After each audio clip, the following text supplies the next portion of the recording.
तर राज्यातल्या विधानसभा निवडणुकीच्या निकालानंतर महाविकास आघाडीचे नेते अजूनही पराभव मानायला तयार नसल्याचं दिसतंय। या पराभवाचं खापर आधी ईव्हीएमवर फोडल्यानंतर आता मवियाच्या नेत्यांनी निवडणूक आयोगाला लक्ष करायला सुरुवात केली आहे। मवियाकडून थेट निवडणूक आयोगाच्या व्यवस्थेविषयी संशय उपस्थित केला गेलाय। त्यामुळे पुन्हा एकदा आरोप प्रत्यारोपांचं वादळ उठलंय। पाहूयात या संदर्भातला हा एक खास रिपोर्ट।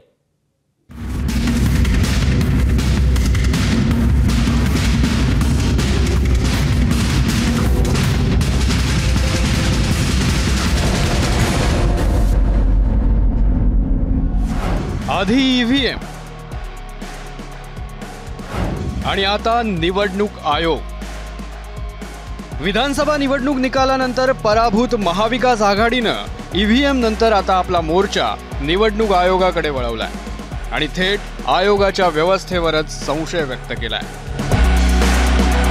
संध्याकाळी 5 ते 11 मध्ये 86% 83% 7.83% वाढ झाली आहे। याचा अर्थ 76 लाख मतं त्या दरम्यान पडलेली आहेत। 6 वाजता तर हे बंद होतं। इलेक्शन कमिशनने आत्तापर्यंत हे का झालं कसं झालं याच्याबद्दल एकही एक्सप्लेनेशन दिलेलं नाही। महाराष्ट्रामध्ये 5,04,313 अधिक मतं आली। ही अधिक मतं येतात कुठनं? विरोधकांचा आरोप आहे की निवडणूक आयोगानं जनतेच्या मतांवर दरोडा टाकलाय। झालेलं मतदान आणि आयोगाचे आकडे यात तफावत आहे। मतदाना दिवशी संध्याकाळी 5 वाजल्यानंतर मतांची टक्केवारी वाढली कशी? मतदारांची गर्दी वाढली असेल तर त्याचं सीसीटीव्ही फुटेज आयोगानं प्रसारित करावं। मतदानानंतर आयोगानं पत्रकार परिषद का घेतली नाही? असे अनेक मुद्दे उपस्थित करत विरोधकांनी निवडणूक आयोगाच्या विश्वासार्हतेवर प्रश्नचिन्ह उपस्थित केलंय। निवडणूक आयोगाने आम्हाला दाखवावं की 2-2, 4-4 किलोमीटरच्या रात्री लाईन लागल्या होत्या, रात्री 11:30 वाजेपर्यंत मतदान झालं, हे आम्हाला निवडणूक आयोगाने दाखवावं। निवडणूक आयोगाच्या पारदर्शकतेवर या ठिकाणी आता प्रश्नचिन्ह निर्माण झालेले आहेत। निवडणूक आयोगाने याचं उत्तर दिलं पाहिजे। व्हिडिओ फुटेज काढायचे त्यांचे अधिकार होते पारदर्शक निवडणुकीसाठी। त्यांनी कुठं काढलेलं आहे काय त्याची माहिती आम्ही सगळी मागू, नाही तर मग काय करायचं तर मग त्याला वेगळी करून आम्ही सांगितलं दोन्ही गोष्टी की न्यायालयीन लढाई लढू आणि रस्त्यावरची लढाई लढू। आपला मुद्दा पटवून देण्यासाठी नाना पटोलेंनी केंद्रीय अर्थमंत्री निर्मला सीतारमण यांच्या पतीच्या व्हिडिओचाही आधार घेतला। The turnout increased between 5 p.m. and 11:30 p.m. by an astonishing 7.83%. That's such a huge increase in terms of the number of people. Can you start by estimating for me how many people that would actually be? याच दरम्यान जितेंद्र आव्हाडांनीही एक tweet करत मोठा bomb फोडला।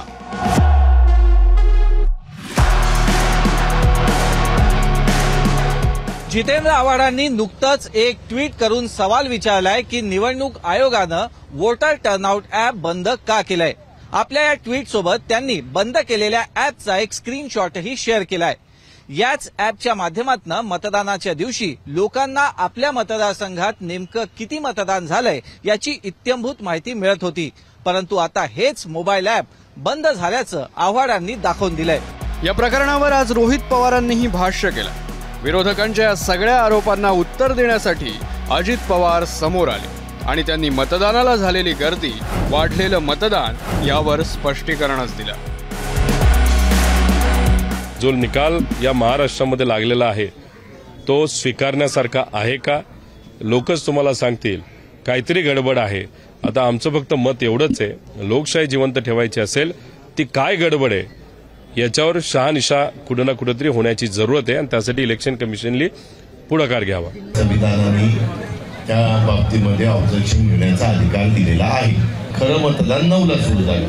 9ला सुरू झाल्यानंतर दुपारी जेवणाची वेळ असते, साधारण ते 2 ते 3 किंवा 1 ते 3ला पुन्हा कमी झालं। मग 3च्या पुन्हा वेग वाढला आणि मग 7 वाजू 7:30 वाजू 8 वाजू सगळ्यांना मतदान करता येतं, कारण ते 6च्या आत रांगेमध्ये उभे राहिले आणि म्हणून हे संध्याकाळचं मतदान वाढलेलं दिसते। 23 नोव्हेंबरला निवडणुकीचा निकाल लागला, त्याला आज 5 दिवस उलटून गेले।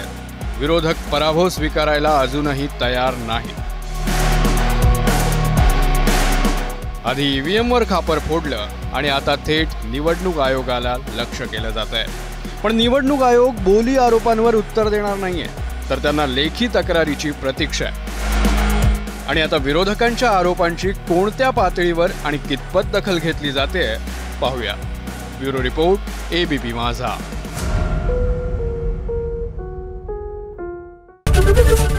एबीपी माझा, उघडा डोळे बघा नीट.